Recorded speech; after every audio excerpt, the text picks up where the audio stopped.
Matrix is everywhere. It is all around us. Even now, in this very room.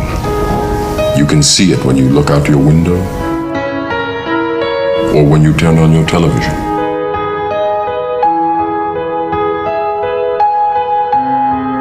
You can feel it when you go to work.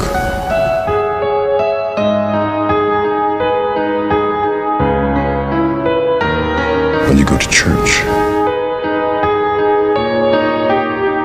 When you pay your taxes.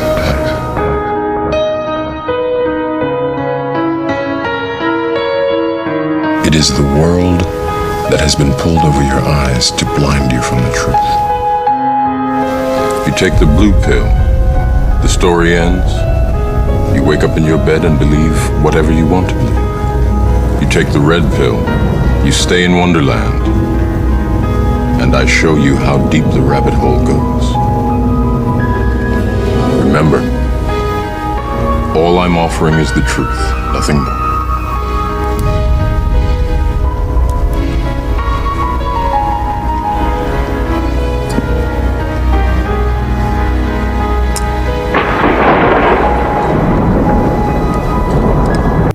Thing they fear is 300 million people coming together on one topic and saying, this makes no sense. We need answers. Why is the flat earth so important? Because it shows the deception.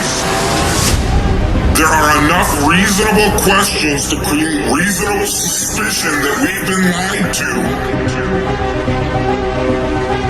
They can't afford to keep being asked. If, God forbid, everybody came and started demanding answers, and once they can't provide those answers, people realize they are busted. It can't be a mistake. It can't be anything but the deception and control mechanism it is. That is why they fear the flat earth. Flat earth is not a psyop. Flat earth destroys the psyop. Every psyop that's been used to control us. For as long as they've known about it. So this system has been in power and control for hundreds of years, ever since they convinced the rest of the world that they didn't know where they lived. They created this fantastical scenario to make people feel insignificant and to follow those that appear to know better.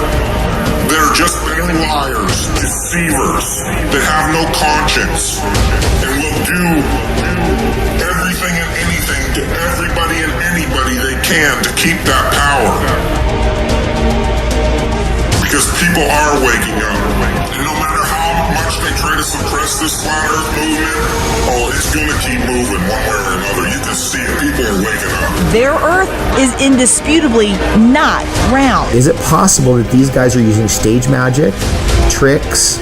Look over here, look over here. And is it possible that the world that we're living in has been misdescribed?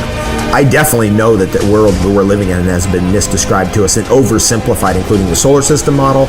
It's been vastly oversimplified. It doesn't actually accord itself to the very accurate readings we can get today with our technology, right? Like they never predicted that it was going to come to this.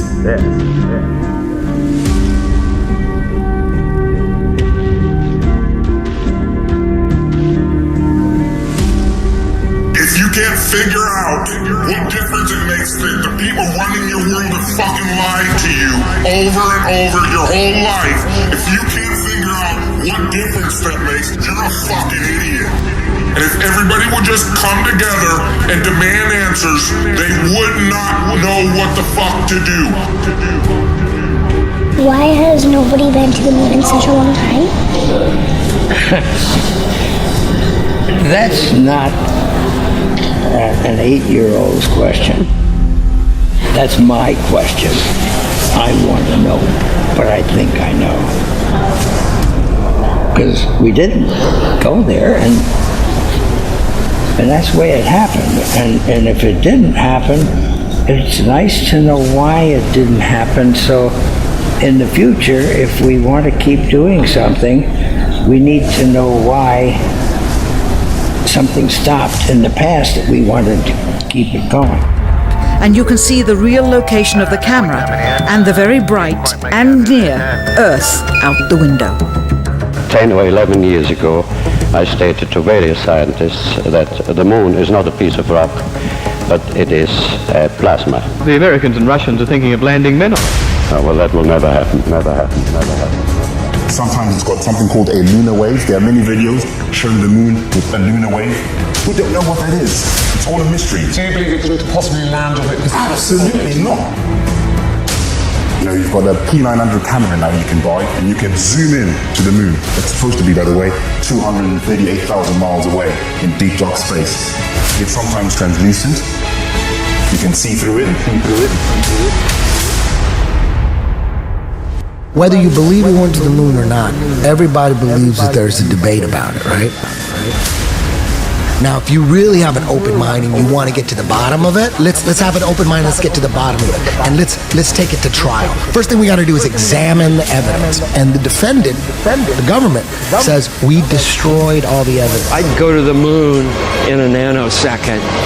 The problem is we don't have the technology to do that anymore. We used to, but we destroyed that technology, and it's a painful process to build it back again. You destroyed the evidence? Why would you destroy all that precious evidence of the greatest achievement of mankind? These guys are fucked. They destroyed the evidence? Okay, it's on now. It would be an open and shut case. It's a painful process to build it back again.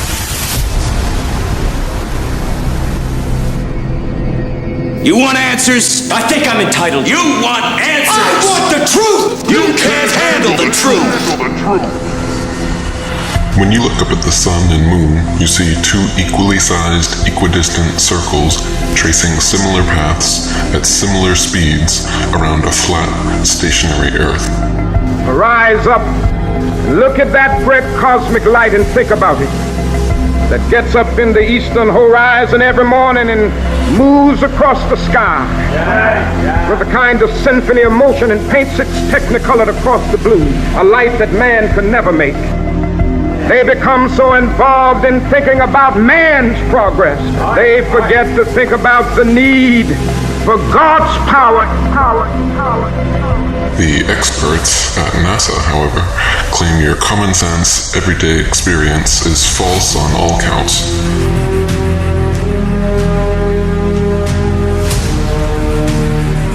To begin with, they say the Earth is not flat, but a big ball.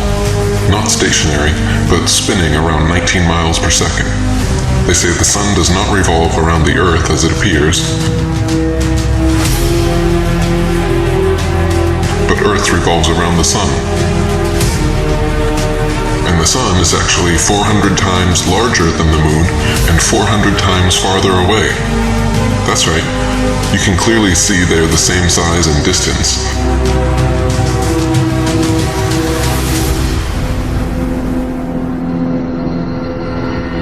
You can see the Earth is flat.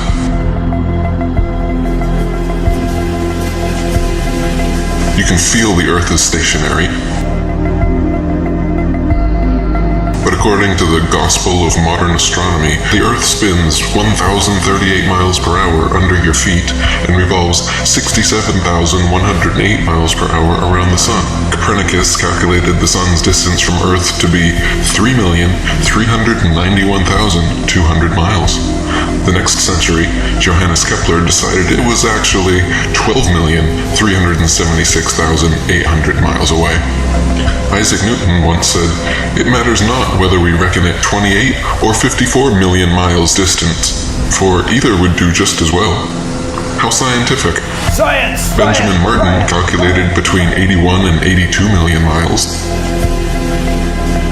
The Moon is actually a semi-transparent luminary and not the solid spherical desert planet that NASA would have us believe. In fact, it is likely that both the Sun and Moon are not densely physical at all, and are simply luminous flat disks able to pass by or through one another during eclipses. The The sun and moon luminaries revolve around the Earth once every 24 hours for the sun and approximately 25 hours for the moon, illuminating like spotlights the areas over which they pass. The sun's annual journey from tropic to tropic, solstice to solstice, is what determines the length and character of days, nights, and seasons. What can be more common than the observation that, standing at one end of a long row of lampposts, those nearest to us seem to be the highest, and those farthest away the lowest. As we move along towards the opposite end of the series, those which we approach seem to get higher, and those we are leaving behind appear to gradually become lower. It is an ordinary effect of perspective for an object to appear lower and lower as the observer goes farther and farther away from it. Let anyone try the experiment. The apparently uprising surface of the Earth upon or over which it stands will converge to the angle which constitutes the vanishing point or the horizon, beyond which it will be invisible. Heliocentrists would have you believe the very opposite of what every human who has ever walked the Earth has seen with their own eyes. It is obvious to any child and sovereign-minded adult that the sun, moon, stars, and planets, every light in the sky above, revolves around the motionless Earth beneath our feet.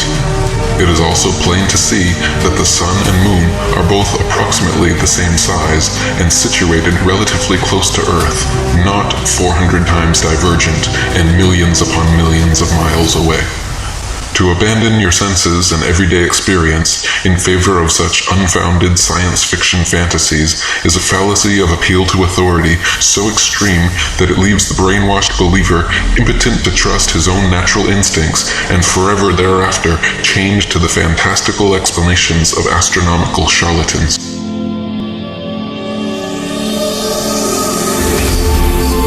Timon! Yeah? Ever wonder what those sparkly dots are up there? Pumbaa. I don't wonder. I know. Oh, what are they? They're fireflies. Fireflies that got stuck up in that big bluish black thing. Oh, gee. I always thought they were balls of gas burning billions of miles away.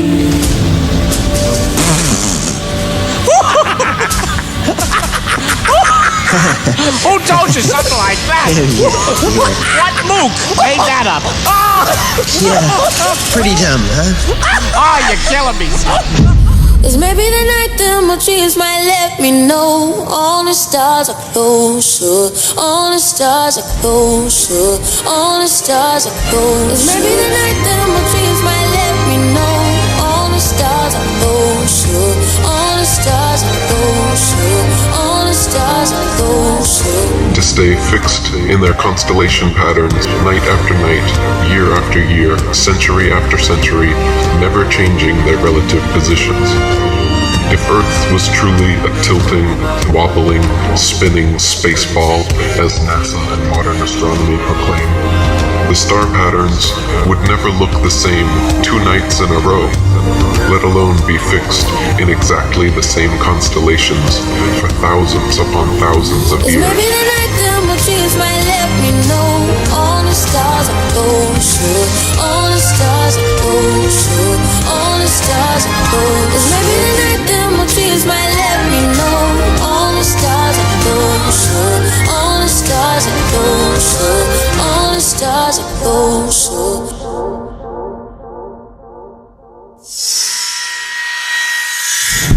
I want to talk about flat Earth. And I notice things like when you search it in a search engine, all you get is misinformation. You don't even get real critical thought on it. Well, I saw the blanket censorship, which tells me there's truth to it. Tells me that they're panicking. They're in panic mode, and they don't want us to have real tangible information. More importantly, they don't want you to think critically about it. See, we're in the information age, and this is what the tactic is. This is why Logan Paul just did a video on flat Earth. It's why Shane Dawson just did a series of videos. It's to discredit the real truth. Truth.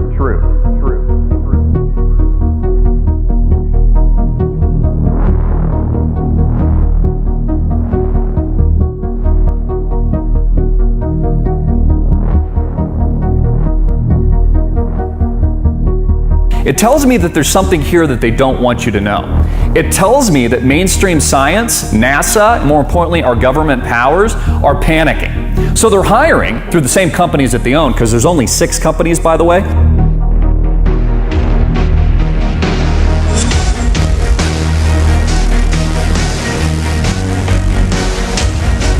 If it's a wild conspiracy theory, why do they need to discredit it?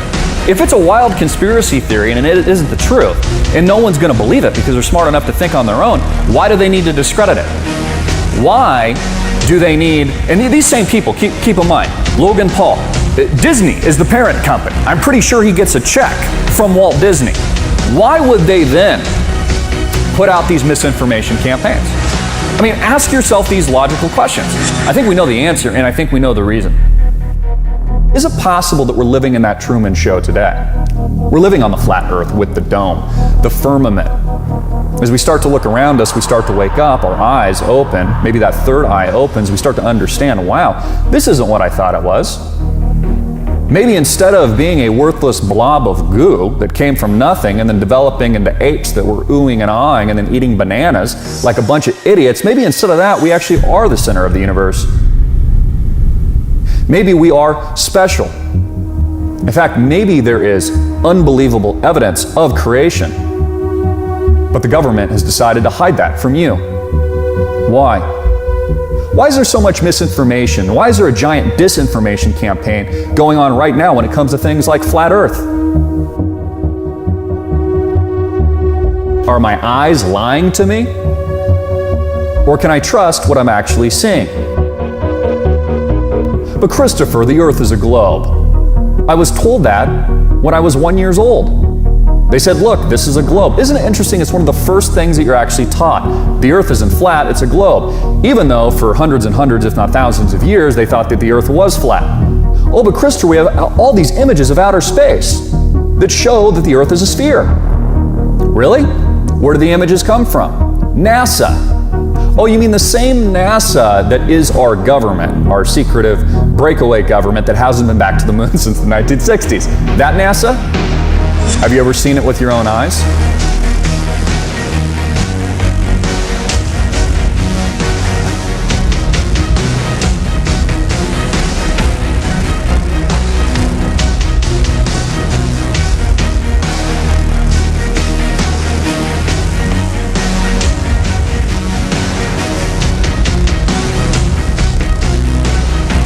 How come none of the electronics account for curvature of the Earth when you're flying a plane?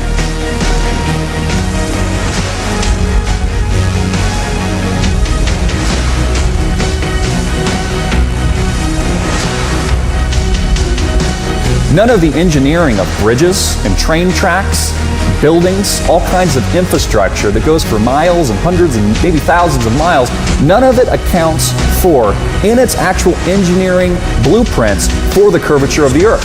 I mean, if I was building a giant bridge with hundreds of miles, wouldn't I have to account for the curve? Or is it possible there's not a curve and that we've been lied to for a reason?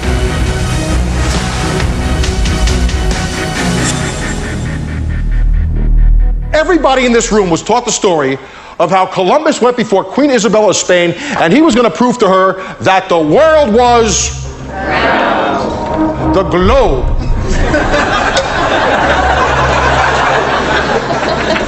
So this world is round story is 100% bullshit.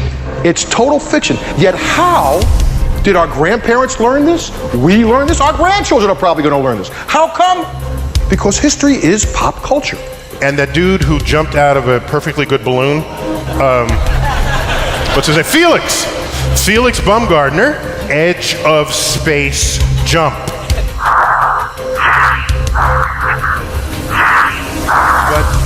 But the honesty of it would greatly diminish what I think people thought he was actually doing. And not only that, they made sure to photograph him standing there with a really wide-angle lens, which curves horizontal lines. You see this curvature of Earth's surface, and he said, wow, he's in space, look at that. No, he's not. It's almost overwhelming. When you're standing there in a pressure suit, the only thing that you hear is yourself breathing. You can see the curvature of the Earth. You can see the sky is totally black. At that height, you don't see the curvature of the Earth. You just don't. That stuff is flat. You can see the curvature of the Earth. You don't see the curvature of the Earth. You can see the curvature of the Earth. You just don't. That stuff is flat. Flat. Flat.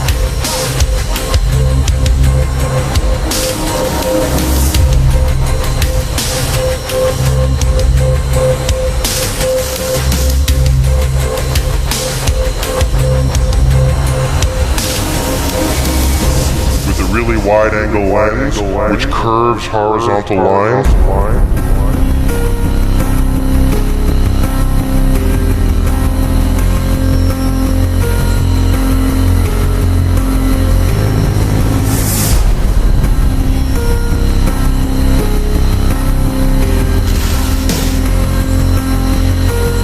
Wide-angle lens, which curves horizontal lines.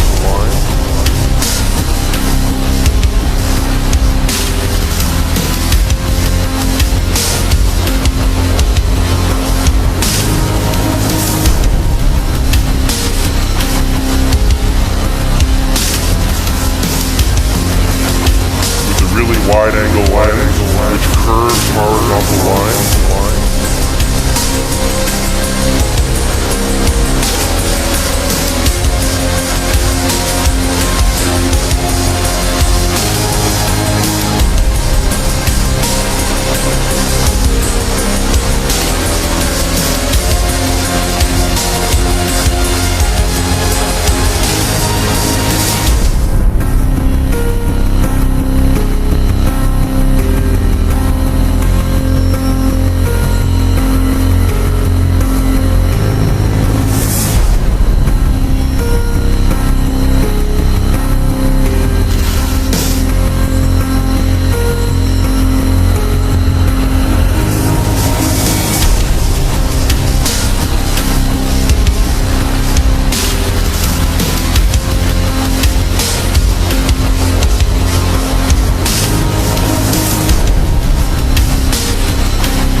Scientists wrote that the Earth is flat.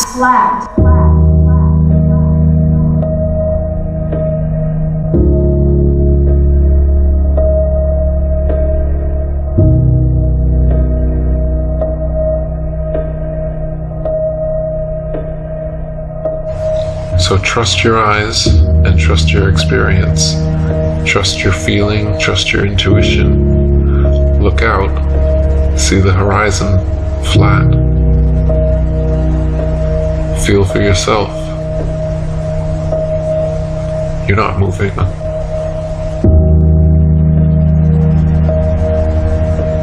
Just sit still.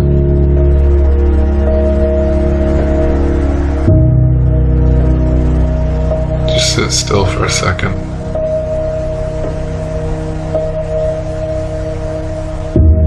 You're not moving. You're not spinning around an axis at 1,000 miles per hour, rotating around the sun at 67,000 miles per hour, spiraling around the galaxy at 500,000 miles per hour, and shooting off from a big bang at 67 million miles per hour. You're not. You're motionless. You're just sitting there. Just sit still. What does that even mean, sit still? You think you could sit still with all those motions? Just feel like you're moving. Feel that? Same thing you've always felt? Nothing? ever. Nobody's ever felt movement. Nobody's ever seen the earth move. Nobody's ever seen the earth curve. Maybe you just got fooled by some Masons. Mark Twain said, "It's easier to fool people than to convince them they've been fooled." That's why it's so hard to convince you you've been fooled.